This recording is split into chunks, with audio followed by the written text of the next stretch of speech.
Olá, já estamos de volta com o seu programa Arena do Futuro, para o segundo bloco do tema de hoje, que é justamente sobre a besta de Apocalipse 13. Esse programa é tão importante que nós teremos 2 programas tratando deste mesmo assunto. Algumas perguntas foram feitas por nossos telespectadores e outras nós vamos respondendo de acordo com aquilo que a Palavra de Deus nos apresenta. Antes de nós prosseguirmos nesse estudo, eu quero lembrá-lo que há agora à sua disposição uma série de estudos da Bíblia em DVD. É esse aqui, ó. É o DVD O Grande Conflito e você pode solicitar através do nosso e-mail arenadofuturo@novotemplo.org.br. E através desse mesmo e-mail, você pode mandar um vídeo para a gente contando ou fazendo uma pergunta. Olha que legal, né? Você pode fazer uma pergunta de qualquer tema da Bíblia, mandar para cá e nós vamos usar o teu vídeo em um dos nossos programas. Além disso, você pode nos seguir no Twitter, @arenadofuturo. Siga lá e você vai ver quantas frases e mensagens interessantes temos para você. Além disso, nós temos também um site onde você pode navegar à vontade e saber muito mais da Palavra de Deus. É o novotempo.com/Arena do Futuro. Combinado? E aí, está preparado? Família reunida, todo mundo na expectativa para a gente continuar o estudo de Apocalipse 13. Deixa eu colocar esse DVDzinho aqui e nós vamos abrir a Palavra de Deus e vamos continuar esse assunto que eu deixei no ar no primeiro bloco. Recorda, Apocalipse 13. Vamos pegar aqui, Apocalipse 13. Pronto, está aqui. Nós estávamos mencionando que a besta, ela se levantou do mar, a primeira besta, do mar. Besta é animal, e animal em profecia significa rei ou reino, só para recapitular. Mar é água, e água significa povos em profecia. Então a besta que sai do mar é um reino que se levanta do meio do povo. O fato da besta ter 10 chifres, e chifre em profecia significar poder, então significa o seguinte: uma besta com 10 chifres que sai do mar é um reino poderoso que se levanta do meio do povo. É fácil de entender. Então aqui nós temos a linguagem profética, simbólica, mas o significado é claro para nós, baseado em Daniel, baseado também em Apocalipse. Só que tem mais um detalhe curioso. A Bíblia diz que essa besta tinha 7 cabeças. O que quer dizer essas 7 cabeças? Bem, a própria Bíblia responde. Nós vamos para Apocalipse 17 e vamos ver aqui o versículo 9. E aqui diz o que significam as 7 cabeças. Está preparado? Veja só, 17, 9. Aqui está o sentido. Perceba aí, aqui está o sentido. Que tem sabedoria. As 7 cabeças são 7 montes, nos quais a mulher está sentada. Olha, mais claro que isso, não tem, né? As 7 cabeças são 7 montes, nos quais a mulher está sentada. Peraí, mulher sentada? Apocalipse fala de mulher. O que significa mulher em Apocalipse? Quando você vai para Efésios 5, 23, fica claro que mulher significa igreja. E quando você vê Apocalipse 21, você vê uma linguagem assim, de que Jesus é o noivo e vem buscar a sua noiva, ou que Jesus é o marido e vem buscar a esposa, mostrando exatamente Jesus como marido e a mulher como a igreja. Tudo bem? Até aqui? Tranquilo? Agora ficou fácil para entender. A besta tem 7 cabeças, 10 chifres e sai do mar. Essa besta é um reino poderoso que se levantaria do meio do povo e que estaria estabelecida ou estabelecido num lugar onde tem 7 colinas. Porque as 7 cabeças representam 7 montes. E todos nós sabemos que Roma é a cidade das 7 colinas, não é? Pois bem, essa primeira besta tem o seu trono em Roma. Por isso, a linguagem é toda figurativa, toda simbólica, mas a verdade é exatamente essa. E a Bíblia Sagrada continua a nos falar sobre esta primeira besta e também sobre a segunda. Mas vamos trabalhar um pouquinho mais a respeito da primeira besta. Veja aqui Apocalipse 13, versículo 2, novamente. Especialmente a última frase. Mas para não ler só a última, eu vou ler o verso 2 inteirinho de novo. A besta que vi era semelhante a leopardo, pés como de urso, boca de leão. Paremos aí. Veja, aqui nós temos os 4 animais de Daniel 7. Quando Daniel, no capítulo 7, tem aquela visão dos 4 animais, ele vê um leão com asas, um urso com 3 costelas na boca, um leopardo com 4 asas e 4 cabeças e um animal terrível e espantoso. Recorda? Os 4 animais de Daniel 7 representam ou representavam 4 nações que dominariam o mundo da época, de então. E esses 4 animais representam exatamente as 4 nações, os 4 impérios. O leão representando Babilônia, o urso, o Império Medo-Persa, o leopardo representando a Grécia e o animal terrível e espantoso representando Roma. Assim, essas características desses 4 animais de Daniel 7 aparecem aqui em Apocalipse 13. Ou seja, a besta de Apocalipse 13 tem em si as 4 características dos 4 animais de Daniel 7. É isso. Ou seja, a besta de Apocalipse tem alguma coisa de Babilônia, alguma coisa de Medo-Persa, alguma coisa da Grécia e muita coisa de Roma. Por isso que Apocalipse 13 diz que a besta tinha semelhança de leopardo, pés como os de urso e boca como de leão. Entende? E aí a última parte do verso 2 diz assim: e deu-lhe o dragão o poder. Então você já sabe que a primeira besta está ligada diretamente a Roma. O seu trono está em Roma. E a Bíblia diz que o dragão deu a essa besta o seu poder, o seu trono e grande autoridade. Então veja, o poder que a besta tem, o trono que a besta senta e a autoridade que a besta tem, vem de Satanás, não vem de Deus. É forte, não é? Muito forte isso. E a Bíblia tem mais detalhes. Muitos outros detalhes. Veja, por exemplo, quando a Bíblia se refere a uma liderança humana da besta do Apocalipse, quando fala da liderança humana da besta, veja a linguagem usada pelo apóstolo Paulo na segunda carta que ele escreveu aos Tessalonicenses. Mas esse verso é de arrepiar. É de arrepiar, mas está na Bíblia. Você crê na Bíblia? Você aceita a palavra de Deus?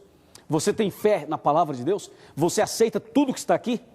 Então eu vou lhe mostrar agora um texto que você tem que segurar na cadeira, tá? Segura na cadeira, vai, se ajeita. Segura firme, respira fundo. Respirou fundo, ok? Agora está preparado?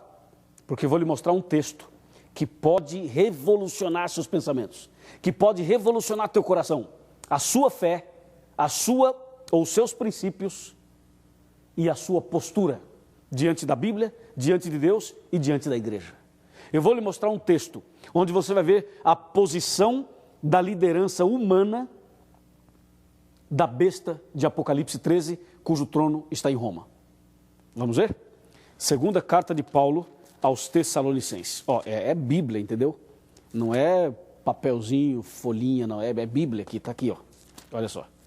Está aqui, pronto. Segunda Tessalonicenses, capítulo 2, versos 3 e 4.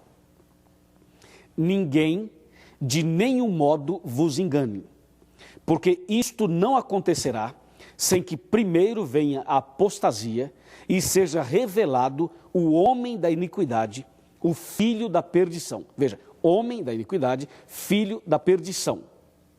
E tem mais. Homem da iniquidade, filho da perdição. Vamos para o verso 3. Aliás, vamos para o 4 logo direto. Verso 4. O qual se opõe e se levanta contra tudo que se chama Deus ou é objeto de culto, a ponto de assentar-se no santuário de Deus, ostentando-se como se fosse o próprio Deus. Viu isso?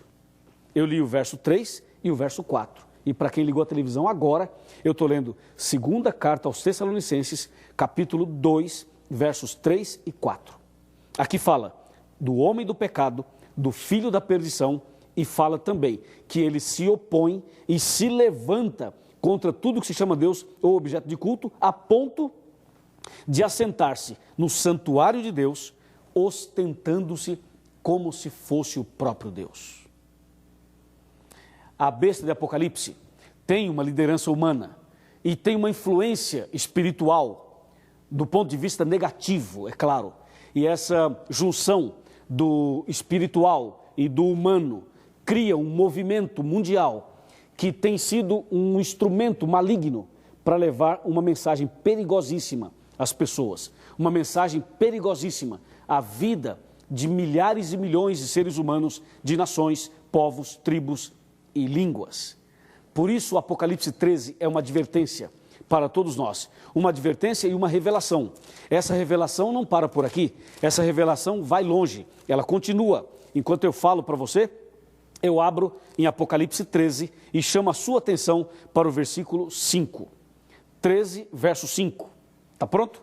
Bíblia na mão, aberta, lendo com a gente? Veja o 5. Foi-lhe dada uma boca que proferia arrogâncias e blasfêmias e autoridade para agir 42 meses. 42 meses proféticos. Se você pegar 40, pega uma calculadora ou uma caneta, pega lá 42 vezes 30, porque são 42 meses. Cada mês, 30 dias. 42 vezes 30, você vai ter 1.260 dias. Esses 42 meses são 1.260 dias. Quando você fala em 1.260 dias, que é a mesma coisa dos 42 meses, veja, você tem que entender isso aqui. Foi-lhe dada uma boca que proferia arrogâncias e blasfêmias e autoridade para agir 42 meses. Está aqui.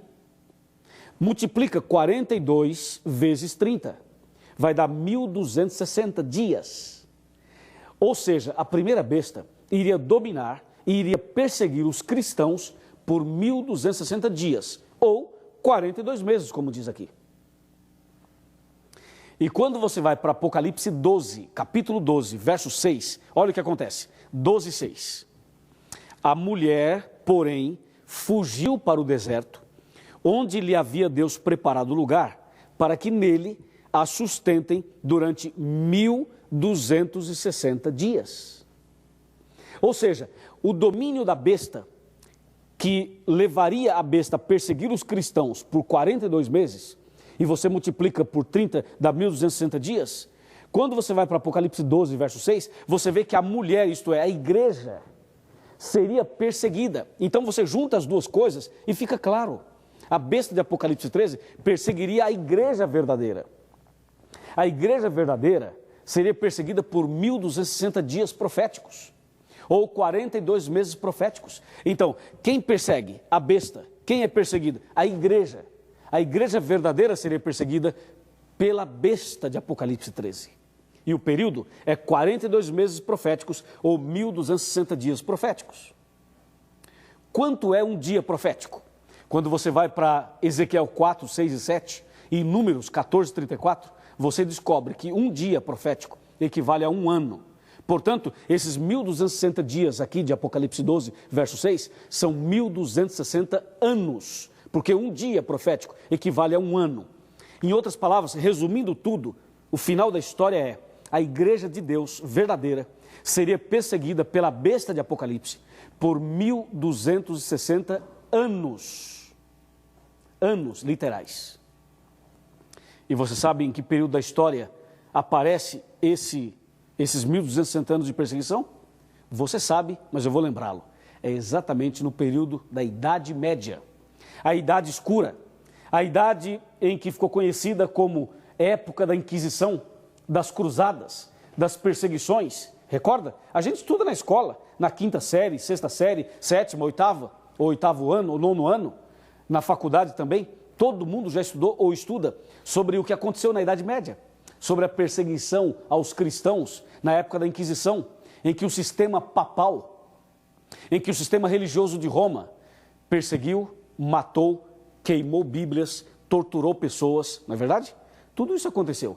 A história diz, porque a Bíblia também diz. Na Bíblia está a profecia e na história está a comprovação da profecia. São 1.260 anos, de 538 a 1798 depois de Cristo, quando o sistema papal religioso de Roma, que é o que Apocalipse 13 chama de besta, esse movimento aí é que perseguiu os cristãos naquele período. E foi exatamente nesses 42 meses proféticos, ou 1.260 dias proféticos, 1.260 anos literais, foi nesse período que a verdade de Deus foi jogada por terra. Foi nesse período que os princípios bíblicos foram ignorados e misturados, onde a verdade e a mentira foram misturados. Por isso que a Bíblia diz que adorar a besta é adorar o dragão. Por isso que a Bíblia diz que o poder, a autoridade e o domínio da besta e o trono vem do inimigo, é o presente do dragão. Lembra? O trono, o poder e a autoridade vem do dragão. Não vem de Deus. O que Deus tem para você é algo diferente, é algo melhor, é algo especial, é algo que te aproxima de Deus e de Jesus e te leva a ter paz, a ter esperança e a ter vida eterna. É por isso, meu amigo e minha amiga, que nós precisamos estudar a Bíblia. O Arena do Futuro não tem intenção de agredir ninguém e muito menos criar uma situação de controvérsia ou de problemas espirituais para você. O programa Arena do Futuro tem uma proposta, um objetivo: esclarecer a palavra de Deus, ajudá-lo a entender as coisas, para que você não fique no engano e no erro a vida toda. Afinal, quando Jesus voltar, quem é que vai ser responsável por sua salvação ou perdição? Quem é que vai assinar embaixo, se caso você se perder? Deus o livre disso. Quem é que vai assumir essa responsabilidade? Quer a resposta? Ninguém. Não é o pastor, não é o padre, não é o bispo, não é o papa, não é o pai de santo, não é o guru, não é o vizinho da esquina, não é teu pai, nem tua mãe, nem teu marido, nem tua esposa. É você. A responsabilidade da salvação é minha, é sua, é individual. Por isso, você tem uma cabeça, você tem pensamentos, você tem liberdade, livre-arbítrio. Escolha o caminho certo. Assim como eu estou olhando dentro dos seus olhos, Cristo também está olhando para você e está lhe chamando para seguir não a besta, mas seguir Jesus, o Cordeiro de Deus que tira o pecado do mundo. Quem é Jesus? E quem é o Cordeiro? É a mesma pessoa? Já já eu volto para falar sobre isso. Até já.